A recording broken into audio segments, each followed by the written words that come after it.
Hi, everyone, and welcome back to Exploring the Spectrum. Today we have Dr. Angela Kingdon, who is an autistic researcher, author, and cultural theorist whose work focuses on autistic culture, late diagnosis, and identity formation. She is the founder of the Autistic Culture Institute and the host of the Autistic Culture Podcast. Welcome, Angela. Thanks for having me, Julia. I'm excited to be here. I'm so excited for this conversation, and I think it's going to be very valuable to people who are listening who want to be aware of all the nuances that go on in the conversation around autism within and from outside the community. And there are many nuances, and I feel even I am certainly not aware of all of that. It's an evolving process and it's an evolving community. So I think the key to being a part of this community is just participating in discussions like this as a listener, as a, debater, as a, somebody who's quiet, somebody who's loud.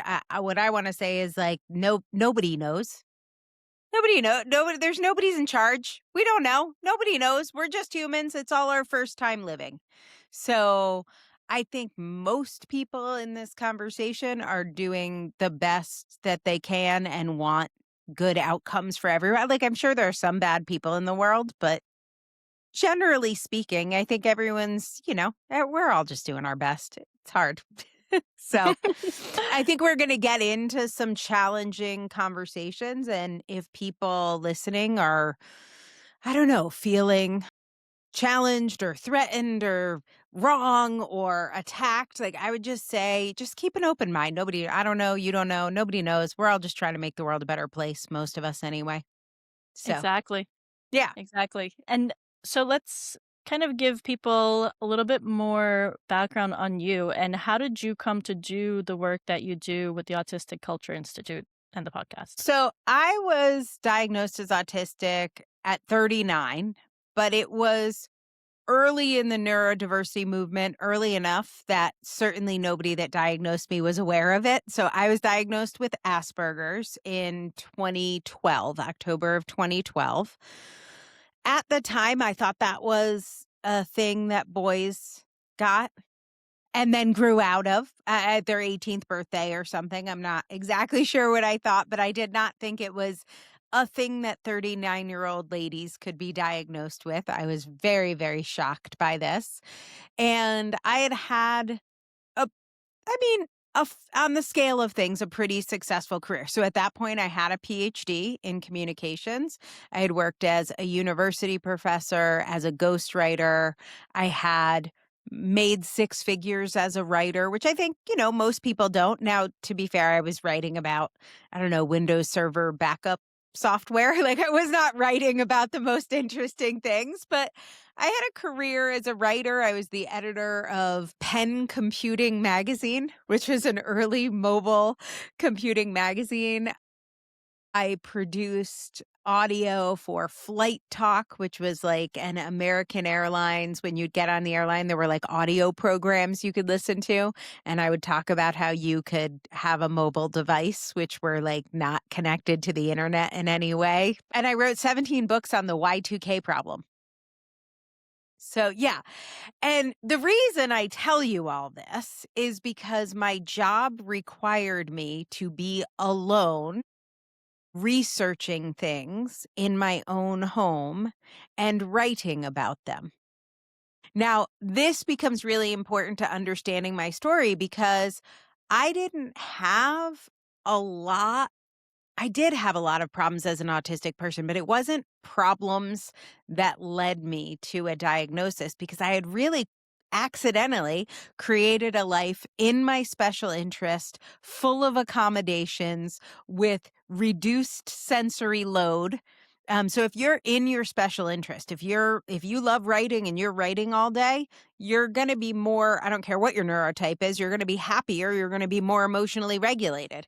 So I wasn't having a lot of meltdowns or shutdowns. I wasn't in burnout. Things were not terrible for me because my life sort of worked as an autistic person without me even realizing it.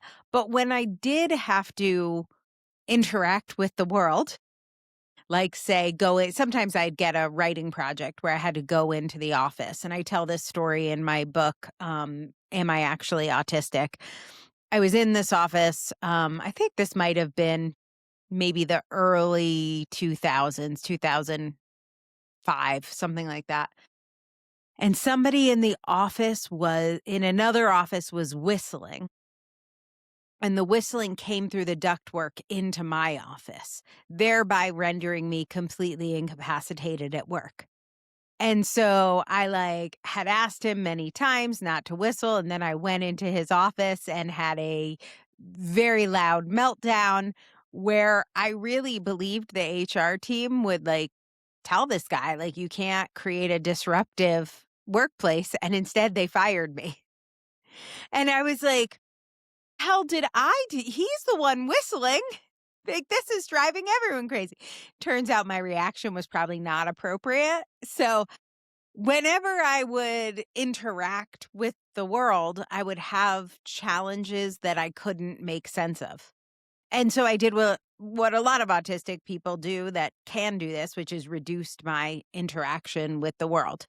And I would have gone on this way perfectly fine had I not ended up getting this surprise diagnosis.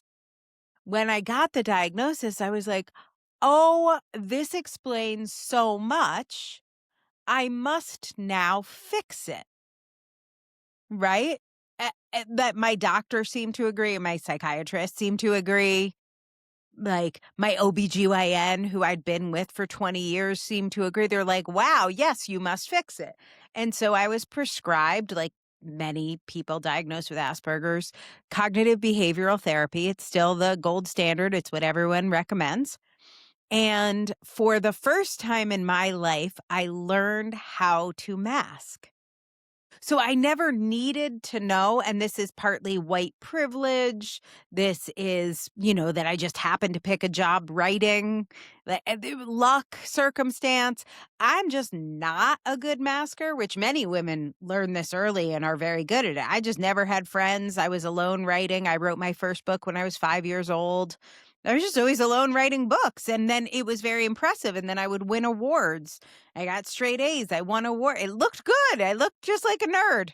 So when I learned CBT, I was like, this explains why nobody liked me. And I went from making, I think I made maybe the year of my diagnosis, I maybe made $180,000 a year, which as a writer is amazing. The next year I made $1 million. CBT was opening. I had no idea what was possible to me. I went all the way from $1 million to about $20 million a year. I had fans, crowds. I couldn't walk through an airport without people recognizing me. I unlocked this secret, and I loved CBT. I would have recommended it to every single autistic person I ever met. And then I suddenly, and I was doing a lot of speaking. I was speaking about 200 days of the year that I was professionally speaking. I had a TV show, the whole thing, movie made about me. So I was a professional speaker, and I suddenly could no longer speak. So it was situational mutism, complete burnout. It turns out masking was not as good for me as I thought I was. I had no idea who I was anymore. Most of my friends and family loved the new me. I was making so much money. I would throw money around. Autistic people culturally were very generous. I was very generous. And so, everybody was there for the ride except for my sister, who was are we in Invasion of the Body Snatchers? Where is my sister? Who are you? Who is this performative creature? And then everyone else in my family just shut my sister down.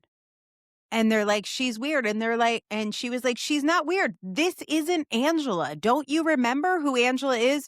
We don't like her. She's alone in her room. She sings all the time, which was me stimming. It's very annoying because you can't talk to her because she's singing. And everyone's like, yeah, but the new lady's really nice and really rich. Like, we're in. So then I had my first autistic burnout. And that is, I think it's 7 years into my journey when I discovered autistic culture. So I began to read and research like many autistic people do. This was in 2019. I was actually just trying to figure out why I couldn't speak anymore. And I did colloidal mercury silver gut remedies. I went and I had colonics. I did cleanses, all the cleanses. I did the hot box yoga. I tried to sweat out the demons. I saw witch doctors, shamans. Like, I did everything you could possibly do. Nutritionists, doctors, diets, bought everything. I had so many little devices that would track. I don't know what the hell they were tracking. Wrote down everything I ate and nothing worked. Like, literally nothing worked. And then I was in a very bad and vulnerable mental state. And my sister, who also knew nothing about autism, neither did I really, I didn't know it was connected. She said something that actually saved my life. She said, "You're always so much better when you have a project." Which, if you know anything about autism, you'll know this has to do with hyperfocus and monotropism and what would regulate the nervous system. She didn't know that. I didn't know that. But I started to look for anything that gave me any sense of joy, whether it was a fabric, a texture, a TV show. Like, I was like, what feels good? Which no one was asking me. Like, I was on, I don't know, Wellbutrin, Lexapro, Lamictal, like all the drugs. We did all the drugs. We did all the things. I literally did everything, Western, Eastern, and in between. And then I connected, which I think this happens to a lot of people after burnouts. It's not that interesting, but I connected with studying autism. That became my monotropic focus. And I started a podcast, the Autistic Culture Podcast. And over the next 3 years of doing that podcast, I came out of burnout. I got a really nice book contract from Bloomsbury to write the definitive guide to autistic culture, which is exciting. That'll be out next year. And began to grow a community and connections. And I really made sense of my diagnosis in the last, 5 years. So much more sense than in the beginning when I was trying to fix it and be treated. So that's why I identify now as being autistic, as opposed to at the beginning, I would have said I had Asperger's or maybe I had autism, because I had a thing I wanted to get rid of, like cancer. Like, I got a football shaped tumor. Like, let's get it out of there. And now I'm like, oh no, I'm autistic.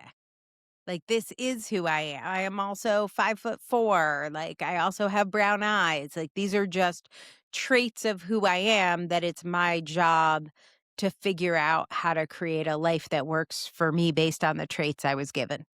So that's what I teach people to do now. As a writer, I run a late diagnosis community. I have a Substack that has free and paid content where people can learn about what actually helped me, which was not CBT or shaman or any witch cures or otherwise. What actually helped me was finding my people in my community and a sense of belonging. That is such an incredible story. Yeah, it was weird because it wasn't, I think, yeah, I just wanted to fix it. And I was dogged. I was like an autistic person trying to fix something. Like, I was not going to give up. And yeah, burned myself out in the process. And before my diagnosis, I was actually fine. So nobody has this story where your diagnosis actually messes things up. Like that's where it went wrong for me. There's so many things I wanna touch on here, but I wanna start with the ending where you said you went from having Asperger's to being autistic. Yeah. And what I really loved about the first time we met was I invited you to exploring the spectrum, and you said, "Ooh, spectrum," and explain to me what I don't know. And I would love for you to share that with the audience as well, the term being on this spectrum and how that resonates with what populations. I think because we don't have a single culture we can connect to. And I like to connect everything to being Italian American, as listeners of my podcast will know. So for a long time, Italy was not Italy. It was a whole bunch of countries. There was the country of Tuscany. There was the country of Sicily. They weren't called countries. They were whatever, principates or whatever. And it was King Victor who like brought everyone, who united Italy. Well, that is what autism is like now. We have the people who want to advocate for their children and fix their autism so that they can throw baseballs and write poetry or whatever their wishes are for their children, because their children can't do that, which is just as valid as Tuscany. Like that's a state, it's an existence. There's a whole world around that. We have adults that are late diagnosed that are like, oh, this makes so much sense of my life. And so those are our like self advocates. That's a whole world. We have people that are able to live on their own, but need support, that want to make sure their disability payments aren't going to get cut off because they could not afford to live without support. So it's really important to them that it's a disability.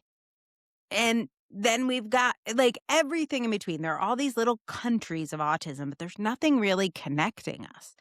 So when you hear when you're steeped in this, so if you're somebody who's listening to this, you're just diagnosed, your kid was just diagnosed, you're considering a diagnosis, you wouldn't know all of the language of this world.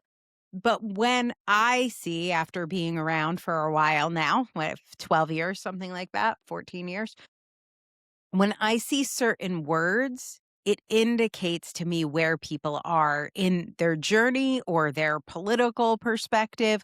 Could be their country, because different countries, so there are many countries that still use the word Asperger's. And so that would mean something different if I heard somebody from Nigeria using the word Asperger's, as opposed to if I hear someone from the US using that term, or the United Kingdom. But the term on the spectrum is, and then sometimes it will be like autism spectrum disorder or autism spectrum condition, ASD, ASC. If you see the word S floating around, it's often for spectrum. And that indicates conscious or unconscious belief in the Diagnostic Statistical Manual, which is the insurance code manual put out by the American Psychological Association, that says autism is a disorder. Something is broken with these people. This is the same manual, by the way, that had homosexuality as a disorder, right? So it's a word that, like, could you call someone a homosexual? For sure you could. But if your like funky podcast was like homosexuals today, it better be tongue in cheek, because that's just like a weird word. So if I see spectrum, I'm like, this is someone operating in the medical model who believes autistic people have a disorder that should be fixed, because people who have disorders should get them fixed. If you have irritable bowel disorder, we should fix it. So there's a soft, cure tone to the word spectrum. Now, has autism is in that same space. Sometimes, like, I'm a grammar, I love good grammar. I love sentence construction. Sometimes the way the sentence flows, I just want to say, I have autism. Just like it just rolls off the tongue better that way. And I don't think you can never use that phrase. But if I saw it in the title of something, I would be like, probably someone who views autism a little differently than I have come to see it. And by the way, if I thought autism was something you could fix, I would highly recommend that. Except I don't think it is something you could fix. So I feel like it's a whole industry that's grown up around let's make people's brown eyes blue. And it's like, or we could just get into brown eyes. Like they're lovely too.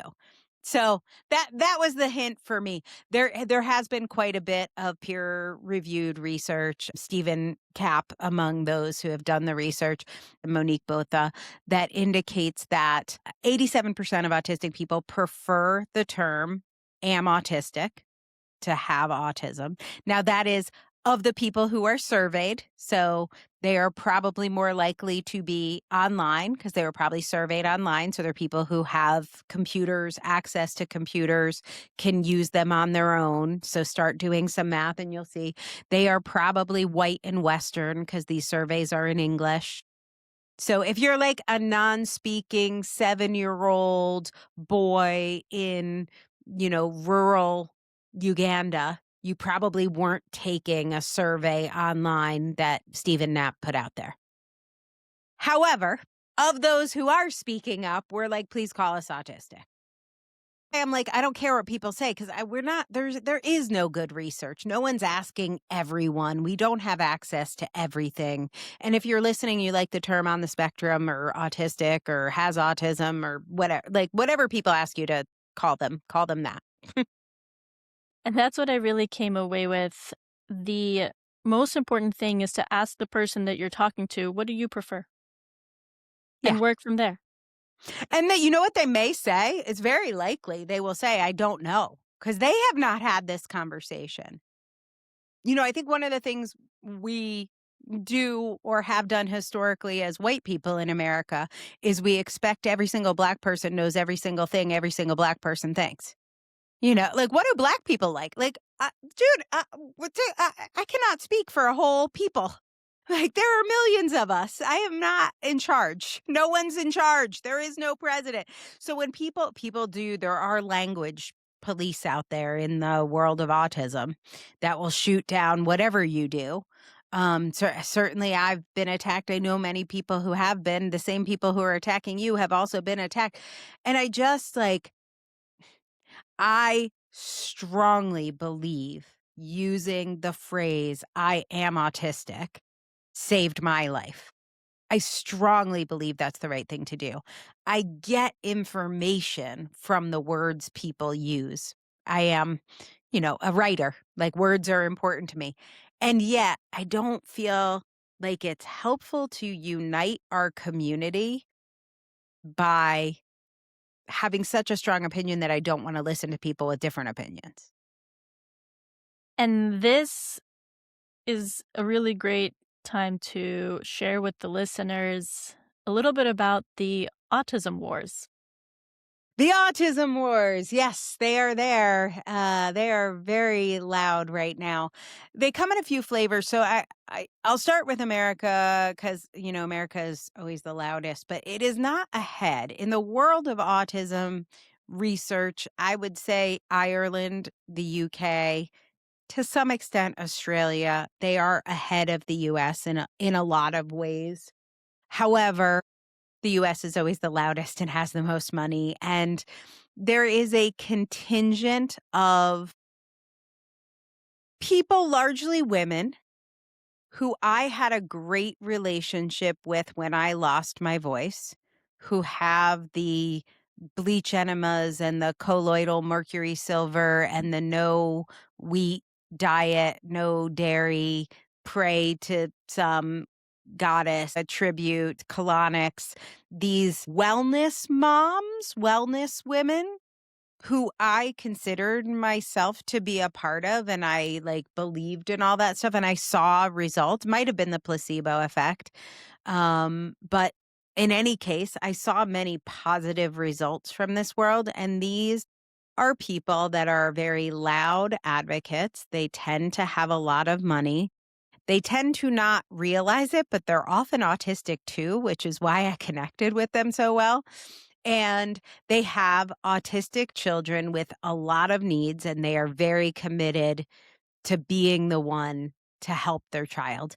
I think a great example of this, Minnie Driver was kind of played this role in a TV show called Atypical. I think you can still find it on Hulu or Netflix or something. And she is the classic autism mom. She has no idea she's autistic. I do, because I now know what it looks like. I also know autism is 90% heritable.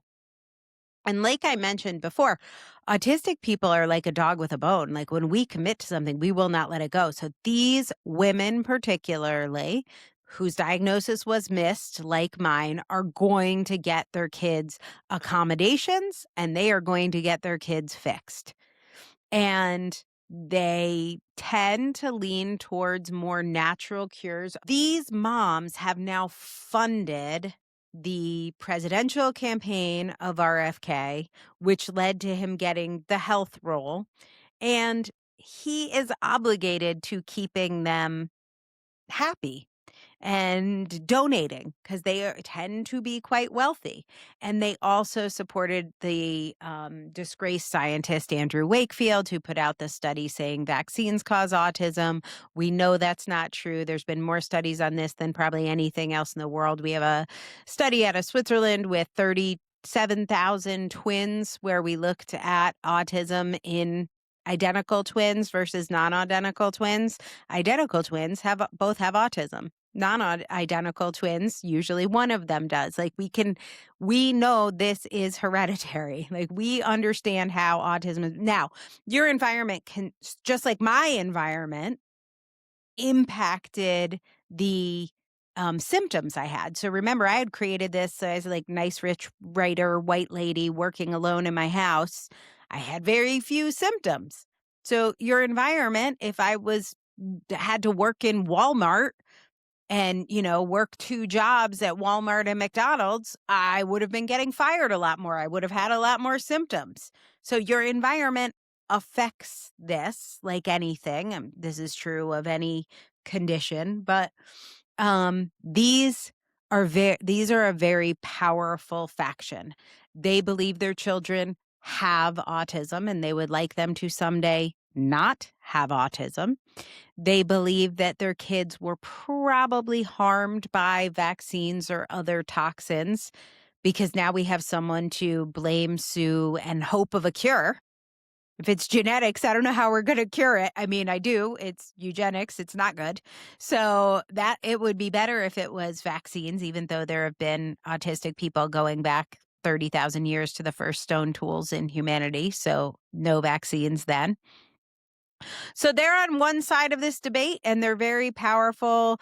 Andrew Wakefield has donated a lot of money to the nonprofit organization that RFK has that pays him over $1 million a year. RFK does not believe in germ theory at all. I mean, that's very concerning in a health secretary, but he was a key part of Donald Trump's win, and that has to do with the money that came from these MAHA, Make America Great Again moms. That is a huge part of what's happening in autism right now. Now, these moms, long before Trump, had a bunch of conferences. Like the autism conference circuit was started by moms who are like, I'm going to get moms together and tell them what we can do for our kids. Here are all the therapy. Here are the colonics. Here's what we're doing.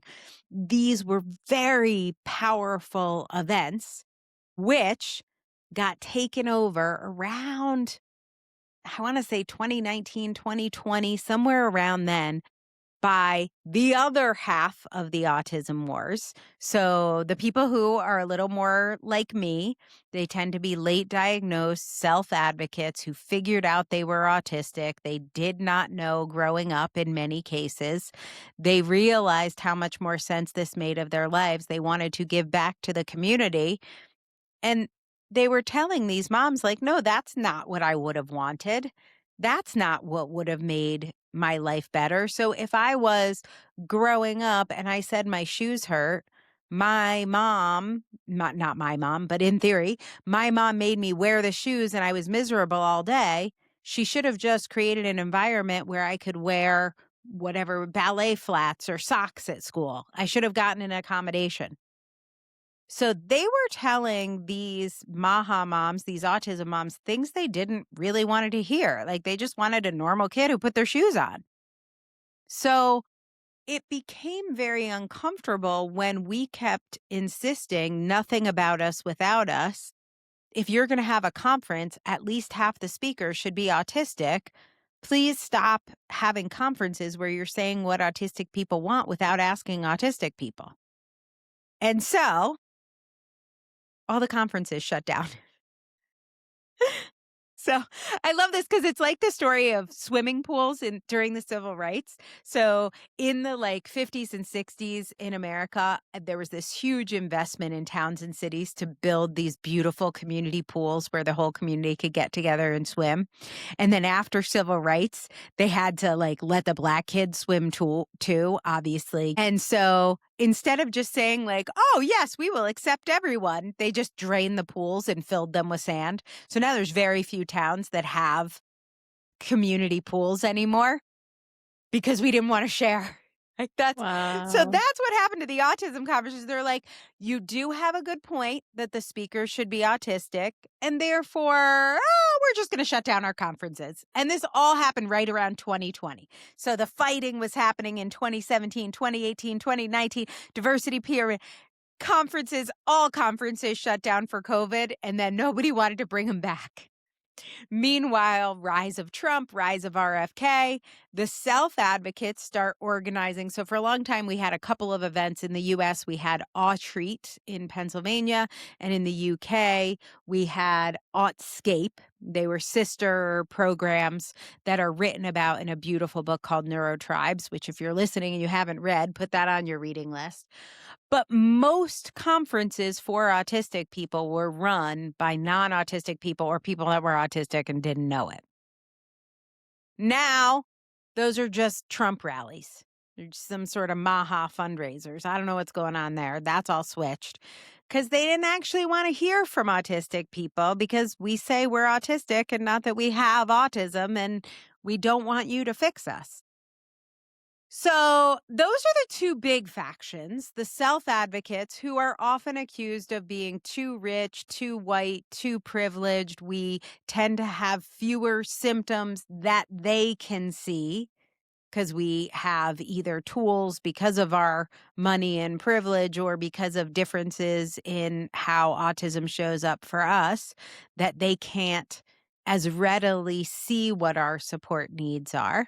Those are the two factions. And now there's a weird third faction, which I guess is adjacent to the autism moms. But now we have the whole telepathy tapes faction, which is another group of non-autistic people speaking for autistic people. It's the intersection of the MAHA moms and a group of people that are very committed to spiritual phenomenon being real. So they are anti-materialists. This has nothing to do with autism in theory, but they are just people who strongly believe the universe is energy. We are all connected. Remote viewing is possible. Time travel is possible. Healing pets through communicating with pets is possible. Talking to dead people is possible. There's lots of TV shows on the Discovery Network about this, right? These are people who believe that. And they are now using autistic people and autistic traits as a way to demonstrate evidence of that. So now there's this whole spiritual faction, kind of like the autism moms. A lot of the people in this spiritual faction are also undiagnosed autistic, and they don't realize that their special interest is just spiritualism. They haven't made this connection. And so they're pushing this philosophical debate that I would say does not really exactly line up with the Maha Moms, but it's sort of adjacent to them. So there are all these different factions that have their own outcomes to fix my kid. I don't care about your kid, but I want to prove you can talk to dead people, or I want to prove that I should not have been marginalized and fired. Like everyone's got their agendas, and it's very hard for the participants to see the other people's perspective from within it because the feelings are so strong. Maybe there are also like factions of, certainly there are factions of academics whose research is dependent on one perspective or another. Doctors, if I ran a supplement company, I would have a dog in the race. So I think like lots of people have different perspectives, and it's hard to know who to listen to. And we are more divided than united, which makes me very sad. That is, I would say, the thing that I want to dedicate my time to is identifying what unites us, which is a lot, instead of what divides us. And that is how the king of Italy, for his many faults, ended up bringing together all the kingdoms of Italy into a country, was by identifying what brings us together. In his case, it had to do with geography and the land. For us, it has to do with neurology and our synapses. But I believe there are ways that we can find more that we have in common than we have different. Thank you for giving such a detailed description of what's going on. And this is something that I personally have come across. And for me, I'm not autistic. I'm very curious. I'm very passionate about learning more. And I realize that every time that I read something, I have strong beliefs held loosely. So Yeah, that's for I love me, that. like that, I think is the greatest privilege because I get to read a book and I am fully in the author's brain. And even if they say something I don't believe, it doesn't detract from my ability to stay in their brain and their perspective. Mm, And I keep seeing like my pendulum is swinging back and forth because here's one book that says this way, here's another book that says it yeah. this way. And it's for me, I don't have an identity that I'm holding on to strongly, but how does somebody who's autistic, especially newly diagnosed, how do they navigate the autism wars? How like do they have to pick a side? Like how does this work now and what do you see is the path forward to end the war? Yeah. It's so sad. I do think you have to pick a side now. I mean, I remember years ago when I was non-speaking in a deep state of burnout, I posted something I thought I had learned. So I had originally been told I had Asperger's. It took me a long time to get used to that word. And I finally started telling people I had Asperger's, and then somebody told me, "Nope, you can't say that." And so then they told me I was level 1 and I had low support needs. So then I wrote as somebody with low support needs, and then people were like, "Nope, you can't say that." And that I was with you. And then I was like, "Dude, I am like on death's door and I'm being attacked in grammar and I just want help." So I do think you have to pick sides, and I think there's almost no way to understand all of this at once. If you're newly diagnosed, you're diagnosed by your doctor in this scenario. Your doctor probably, whether they want to be or not, because they're probably traumatized by this too, but they are part of an insurance system, if you're in America, that is going to suggest 8 sessions of cognitive behavioral therapy, which is not helpful. It's like there's not much, or if you have a kid that's diagnosed, they're going to suggest for your 2-year-old 40 hours a week of working with a BCBA, like 40 hours on top of school for a 2-year-old. Not those are real numbers. Like that is what is happening. Um, Most places have stopped the shock therapy, but if you are told by your doctor, send your kid to get shock therapy, it's very hard. What are you going to go get a degree? So you're automatically kind of sent to this medical camp. And then while you're there, you meet these super nice Maha moms, these really nice spiritual moms who are like, you could graduate sooner if you give your kids a different diet. Like if you just take away all the comfort foods that regulate your child and instead feed them these foods they hate, this whole nightmare of 40 hours a week of ABA will be over sooner. Now, why wouldn't you listen to them? I would listen to them. So, and then Autism Speaks has paid for Julia, the character on Sesame Street. So you're watching Sesame Street and you're seeing the little puzzle piece. Why wouldn't you believe that? So you are picking whether you know it or not. And then if you're a self-advocate, if you are somebody who can navigate the computer, which is not a 2-year-old, they're not, joining their own Facebook groups, you're on TikTok and you're hearing these self-advocates talking about all the harm, ABA or behavioralism or bleach enemas or whatever. And now you're being, I'm going to use the term radicalized, but your algorithm is sucking you into this different camp. Where is the middle? I don't see, and this is true for everything right now in the world because of algorithms, but I don't see this middle place. You go to the bookstore, you pick a book, any book, I can sort of look at it and tell you from the title where it is. I can't tell you the intentions or the heart of the authors, but I can tell you from what words they use, but how would you know that? Where do you look for that? Would you like to Google autism glossary? You can find about 100. Google it. I recommend it. They're out there. I think Autistic Realms. I think Helen Edgar has a good one. But she's going to be on my side of the Autism Wars. So any glossary you get is going to have a perspective, and you would have no way of knowing the perspectives. Every podcast out there has a perspective. So anyway, what do I see as the solution? This is my this is my autistic special interest solution. I have no idea if this is right. I'm just a girl trying to do her best, but media representation. So I think the way we learned about gay people, a lot of people, was from Will and Grace and Ellen DeGeneres. And there were a lot of people who had never met a gay person, but they really liked Ellen DeGeneres. And they're like, well, she's not too bad. And we still have many sports that still haven't had a gay person come out. There's still, I'm not saying everything is fixed for the queer community, but after Stonewall, the gay community did a couple of things that I think really helped. And the first one was not being quiet about creating.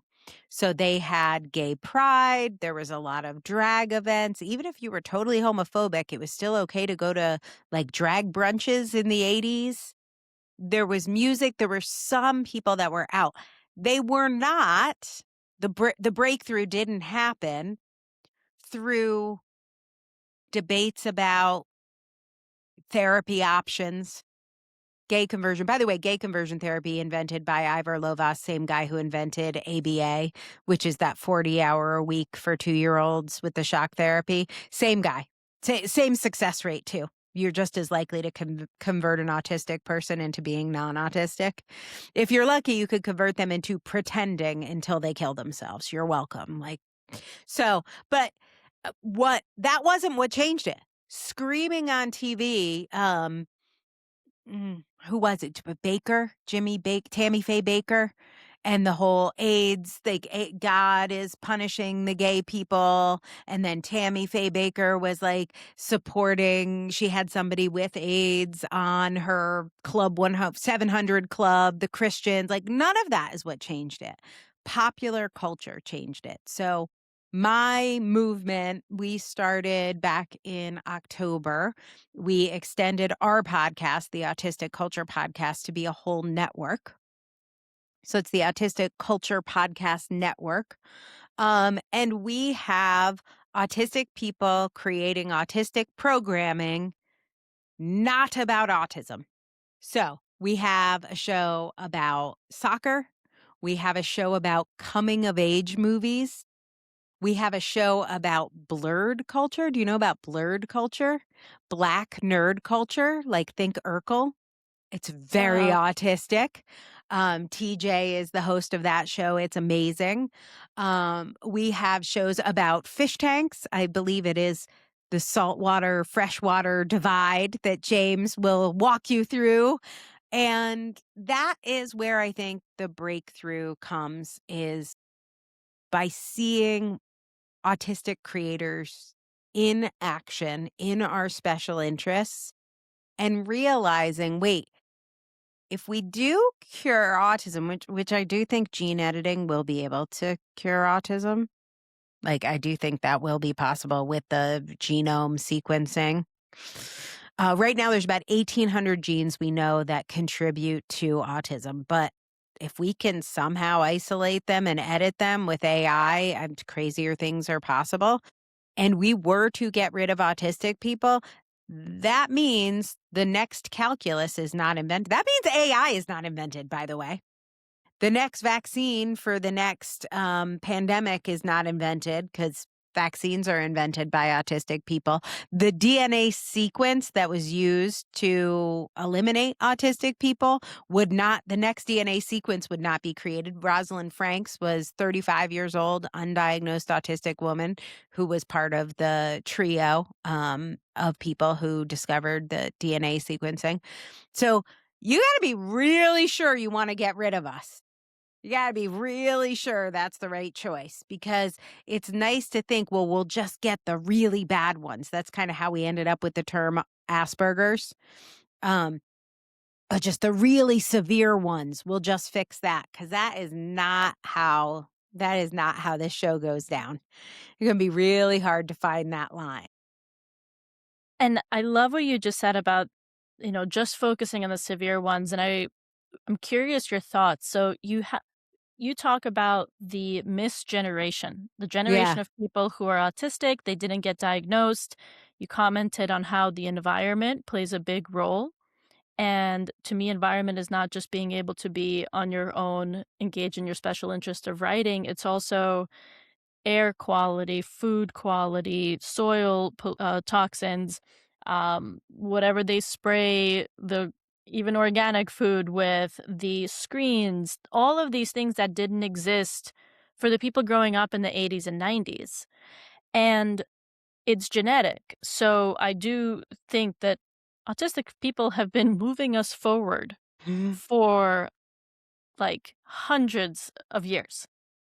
And the really severe ones, like, I don't think you could just remove the gene and it's gonna handle that, because I actually think the severe cases are kids that maybe do have a genetic susceptibility, but then something around them contributes. And so, what are your thoughts on the things that I just said? I think his name is Dr.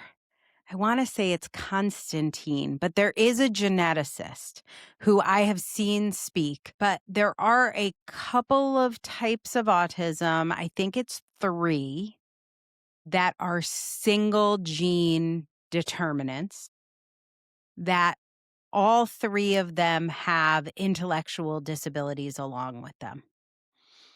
I think that might be a different thing than autism. I also think, and I don't know whose research this is, but I have read it. I also think that dyslexia, OCD, Tourette's, and ADHD have, in many cases, the same source, which is it's mTOR protein. So it's an excess of mTOR proteins that creates a difference in synaptical pruning. That's kind of the base level issue. It's kind of like insulin resistance. That's actually what's being inherited. So it's not the autism that's being inherited. It's a resistance to mTOR protein. So we make more and more and more mTOR protein, but it's just not pruning the synapses the way it should, that single source for a lot of types, but not all types of neurodivergence. So, for instance, if you have a traumatic brain injury, you're neurodivergent, but that is not because of a resistance to mTOR protein and synaptic pruning. But I think that particular piece is going to be teased out. And I think if somebody did have a traumatic brain injury, they got into a massive car accident and they had a traumatic brain injury, and we can do some scientific intervention to get them back to their old job and life and self, God, I wouldn't be against that. I guess where I want to go to is these decisions are so personal and they affect everyone, no matter what your neurotype is. Like, you are going to have medical options that you need to make with your family, like, especially if you're a kid.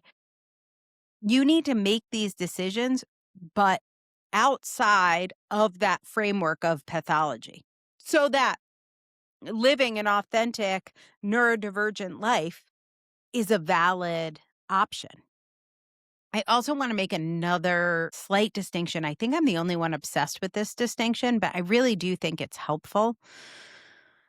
I mentioned earlier that these Maha moms, the very aggressive, I'm going to fix my child moms, are probably autistic. And I want to amend that slightly to say it's not that they're necessarily undiagnosed autistic. What I am seeing with my eyes are autistic traits. I had autistic trait before I was diagnosed. I had lots of autistic traits. What's in the Diagnostic Statistical Manual, and here in the UK, the ICD, what's in those books are not just autistic traits, but autistic traits under stress. So if you just have those traits like I did and create a delightful world where you're alone in your house writing books all day, like, those traits aren't a problem, so you don't get a diagnosis because there's no problem. So these moms, let's assume they're going to jobs, they're paying their bills, they have good relationships. Autism as a diagnosis, the thing we want to fix, is creating a problem so you can't work or love or have a good quality of life. I want us to accept autistic traits. And for whatever your traits are that are making your life hard to live, let's find ways to work on those, like, no matter what your neurotype is. So I'm trying to, like, split this hair between autism and autistic traits. I think autistic traits are great. I think non-autistic traits are great. I think they're just traits. I think blue eyes are great. I think brown eyes are great. But we can all see blue eyes and brown eyes. We can all see right-handed and left-handed. I think right-handed is great. I think left-handed is great. I think ambidextrous is great. Now, they didn't always think left-handed was great, right? It was the devil's hand. So, can we move from where left-handed is bad, right-handed is great, and ambidextrous we'll just all lie to each other and pretend is right-handed, which was how my father grew up.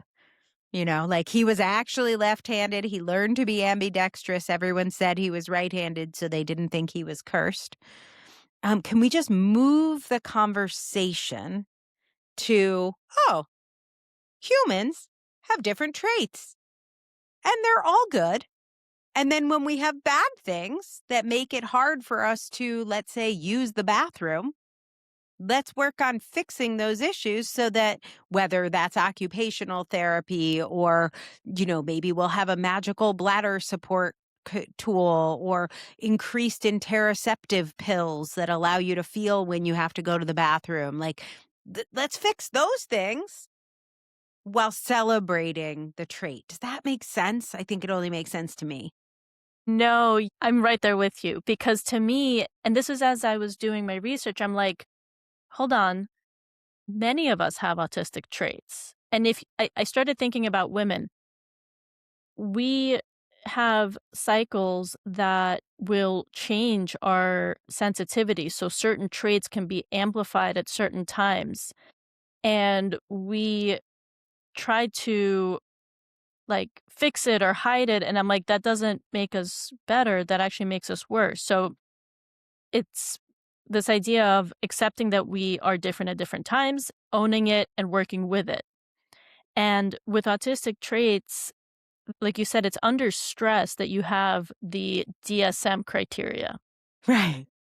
And I want to read this quote from Neurotribes, the book that you mentioned, Oh, and it yeah. said, Asperger's is a disorder of degree, and gauging the degree of social impairment is highly subject to social context. The cure for Asperger syndrome is taking your son or daughter to the bedroom, leaving the bedroom, and closing the door.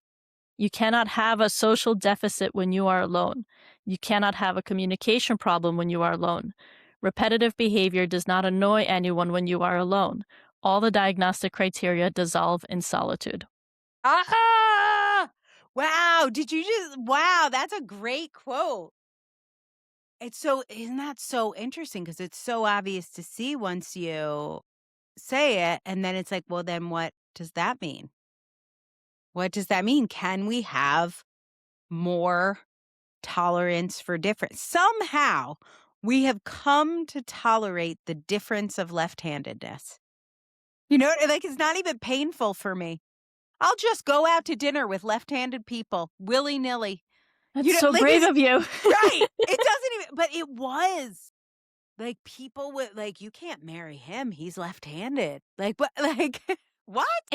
And I think this goes back to what you were saying about the need for the autistic community to come together, because I still hear autistic, adolescents and newly diagnosed, "Well, I don't want to go to an autism event because like there's going to be weirdos there."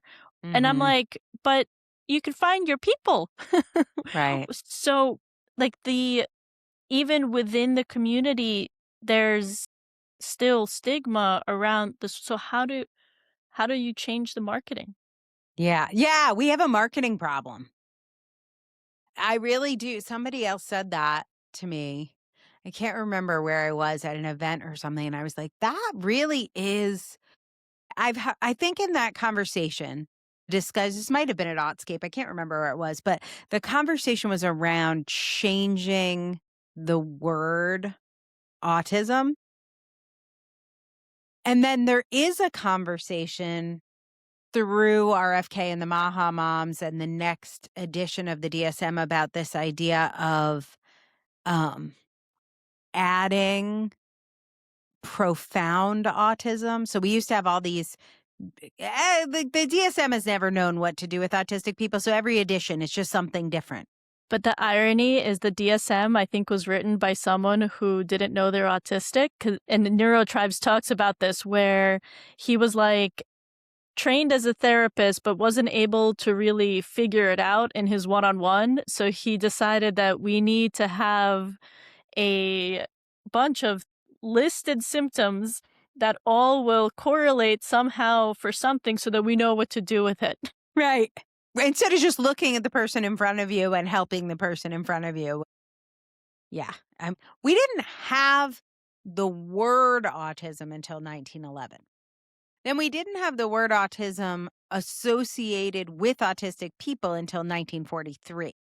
And then we didn't have the word autism associated with adults until 1987, which is a minute ago. Like I was alive then. So what can we just get rid of this word? Like, I think the marketing solution is just like treat people like people, but I know that's not what's going to win the day.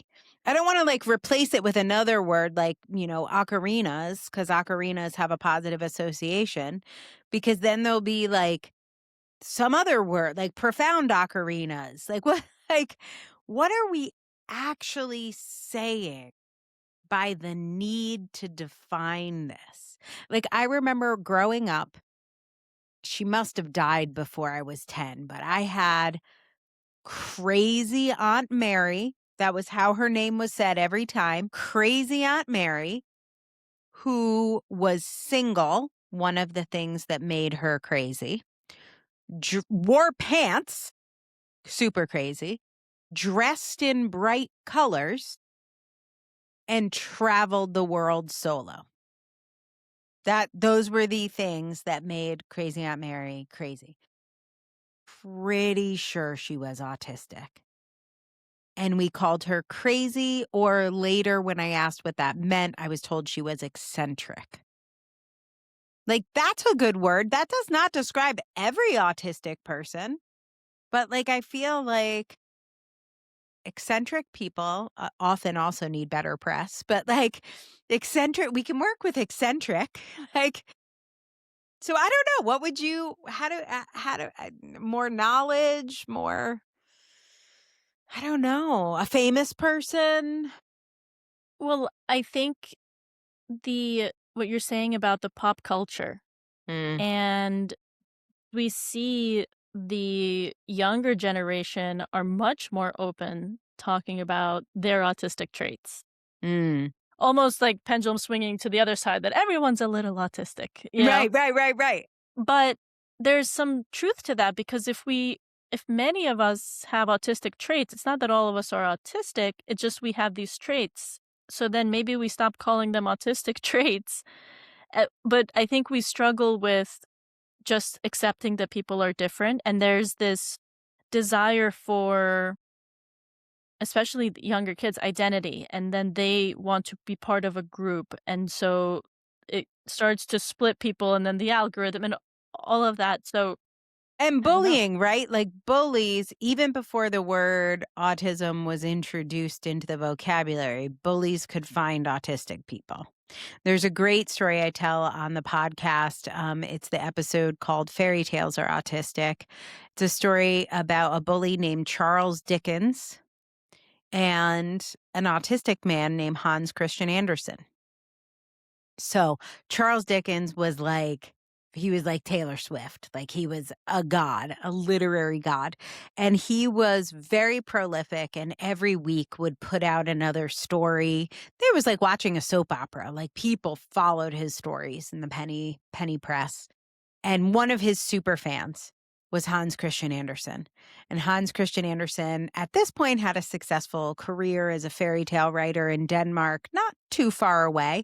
And he wrote to Charles Dickens. He's like, I just want you to know, like, we're getting shipments of your work here. It's the best part of my week. It's inspired me. You're amazing. I'm going to send you some of my fairy tales. Like, cool guy. Charles Dickens writes back and he's like, dude, thank you so much. That means a lot to me. If you're ever in England, come stay with us. I would love to introduce you to my family.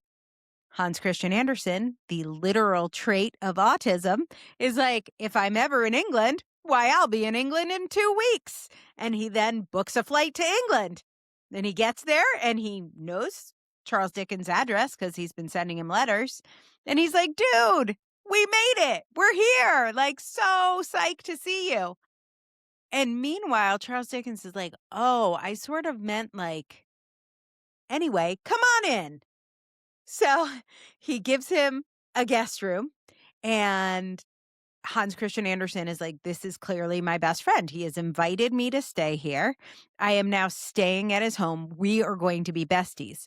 Charles Dickens is having an affair with like an 18-year-old girl and trying to cover it up. And so when his wife is asking him questions, he's like, yeah, I had to take Hans Christian out again. Like, yeah, oh no, I couldn't be there because of this. Meanwhile, he's having an affair. Autistic trait, sense of justice. Hans Christian Andersen is like, are you cheating on your wife? Like, that's so horrible. She's the mother of your children. You can't do this. And so Charles Dickens starts gaslighting him. And at one point actually writes like messages on the bathroom window in the bathroom mirror, like writes these mean messages, and he bullies Hans Christian until he leaves and tells the whole literary world in the UK what like a fraud he is. Because autistic traits get us in trouble. Nobody is like excited when we take them up on their offer to come see them or when we call them out on cheating on their wife. Like, he is the man who wrote The Emperor's New Clothes. So if you want to hear more of that story, go listen to Fairy Tales Are Autistic. But nobody needed a DSM criteria. The word autism didn't exist, but somehow neurotypical Charles Dickens was able to identify the differences in Hans Christian and bully him. So my whole thing is, why is it so hard to get a diagnosis? Now, why is it hard to get disability payments? I think it should be. Why is it hard to get Ritalin or whatever they're prescribing now for ADHD? I think it should be. Like, that's a controlled substance. Why is it hard to get an endoscopy? Like, sure, that's expensive for your insurance company. We should make sure before we do an endoscopy, you need one. So when there are medical, mental health or physical health interventions or, things that have a cost to them, I do think there should be screeners. But to identify you are a person who has a lot of autistic traits, I don't know why that needs a diagnosis. That seems like it should be taken out of the diagnosis realm. Doesn't seem relevant to me. Get diagnosed for things that need help. Autism doesn't need help. Other things, IBS needs help. Fibromyalgia needs help. Let's figure out your fibromyalgia. Mast cell needs help. POTS needs help. PANDAS needs help. which are more often seen in autistic populations because of the, like, especially as kids and the people who are late diagnosed, the body is in a constant state of hypervigilance, monitoring what you're saying, wondering if you said the right thing. Why are they looking at you? Why did my friends stop hanging out with me? Did I say the wrong thing? Why am I this way? It's so easy for others. That creates a heightened immune state, which will be more likely to kind of put you over the edge for mast cell activation, for any Yeah. consequence of chronic stress, This is what inflammatory. happened to my voice. So what happened to me is before CBT, when I didn't even know what masking was, because I Mhm. was too this is why high support needs and low support needs doesn't really work, because a lot of people will call somebody with low support needs, I'm putting that in air quotes, that they're high masking. So I did not appear to have a lot of support needs because of the way my life was, but I was not high masking. I was just home alone. So I actually didn't really know about masking. When I learned masking, it started this 7-year process. I mean, it was about 7 years till my burnout. 7-year process of my body always being in a sympathetic response state. So I was always like, oh my God, I have to be masking. Am I pretending to be someone else now? The only one who recognized I wasn't me was my sister. So I just had to stop talking to her. She was the only one. I completely cut her off because that was too stressful. But for everyone else, it was very internal. And so I was constantly releasing cortisol, like, meow, meow, meow, like it was like a tiger was about to come attack me. And then a lot of the holistic things I was doing included mindfulness, meditation. So they appeared to work because they did work for those 2 weeks that I was on a silent Vipassana retreat and I was breathing every day and not talking to anyone. I got my voice back. And so I immediately was posting like, this is amazing. I'm cured, all because of my connection with God. And I was like hallucinating because I was like alone, not talking for 10 days and not eating any of my safe food. So I mostly wasn't eating. So I was like, but it appeared like a cure. To me, it appeared like a cure. And then I immediately went back to speaking, immediately went back to masking. And then suddenly I didn't have my voice anymore. I was passing out on stage. I had like POTS, but I didn't recognize that's what it was. So I was like, oh, it must be menopause. I must be getting menopause early. Like that must be a hot flash. And then there were people that would provide me with, black cohosh.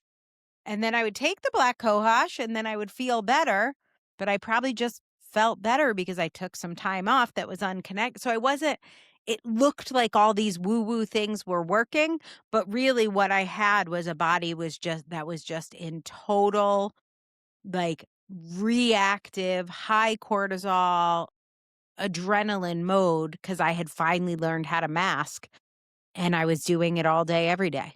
and making a lot of money doing it that I didn't want to stop making.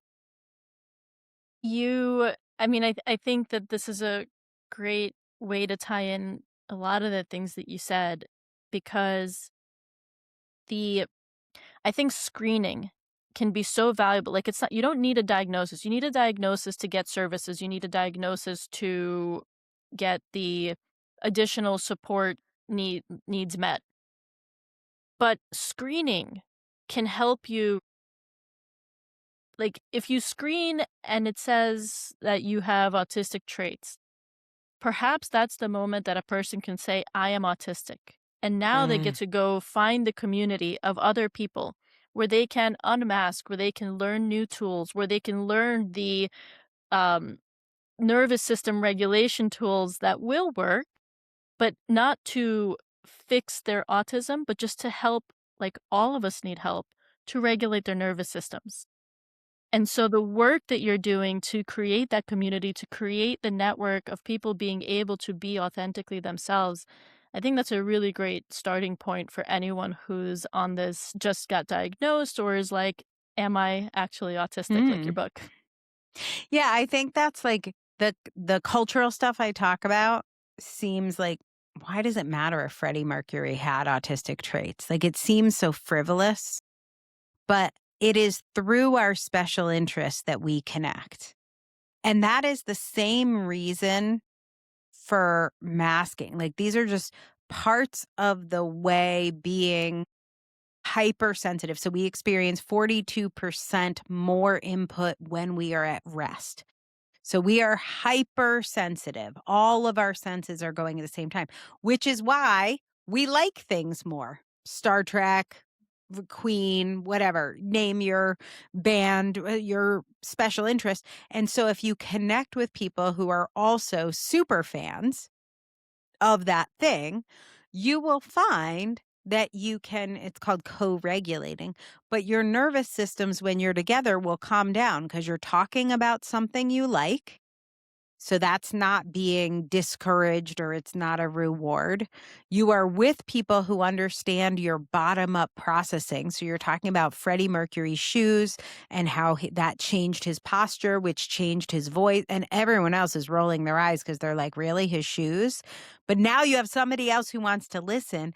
And then all that inflammation, although that sympathetic fight or flight, amygdala on fire, all that stuff just starts calming down so you can be in the more regulated state.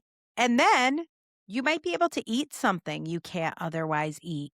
You might be able to write something you couldn't otherwise write. You might be able to say something you couldn't otherwise say. And that is where the community comes. So the pop culture stuff is to connect on special interests. The community stuff, which is what we do on Late Diagnosis Club, is just about having a space to regulate and people to regulate with. All of that seems completely unconnected to mental health or certainly physical health, but I believe it solves some significant percentage. This is not scientific, but like 50% of your IBS goes away. Like not all of it, but some of it. It's a place to start, like even if you do have to have that endoscopy or colonoscopy or get on that prednisone, it's going to work better if you're emotionally regulated than if not, because even the things that worked for me, as soon as I went back to masking, within 3 days I lost my voice again. Which was so devastating, like emotion to be a professional speaker. I would lose my voice, then I'd spend thousands of dollars to get my voice back, then I would get it back, I would publicly celebrate, and then 3 days later, I lost it again, so then I would lie, and so then I, like, had guilt and shame and devastation, so then that affected my mental health, so then I was on a depression journey, like and that was only in 7 years. Most autistic women from the lost generation have been effectively masking their whole lives. Like I didn't even learn how to do it until after my diagnosis. So I could talk to you Mm. about all of the things for many, many hours. But I want to ask you, kind of as we wrap up, what is somebody just got diagnosed? What is your advice to them? Yeah, well, the first thing is if you're listening to this and you just got diagnosed, understanding there are different perspectives. And I would start to try and tease out what are those words and perspectives. And you can literally Google this. People have written about it. I would look on a site like Neuroclastic, but I'm sure Autism Speaks has their version of it too. And just start to look at how language is used differently. And to the extent possible when you're newly diagnosed, I think it's fine and good to suck up all those different perspectives and see what works for you. I think there's a right way, but if anyone told me that when I was diagnosed, I would never have believed it. I had to walk my own journey. And so if you are out there walking your own journey, I would just say trust yourself on that journey and listen to as many actually autistic people as possible about their journeys. So that's like a one good screener question, no matter what.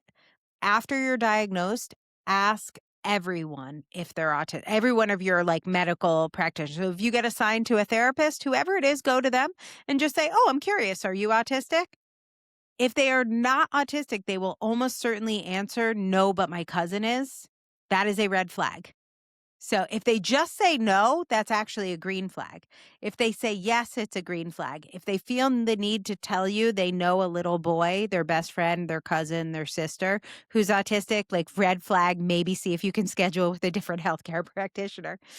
And I can explain why on that, but just start asking. Ask your doctors, ask, and then see, is there an autistic practitioner I could see? There's Doctors with Autism group run by Mary Doherty.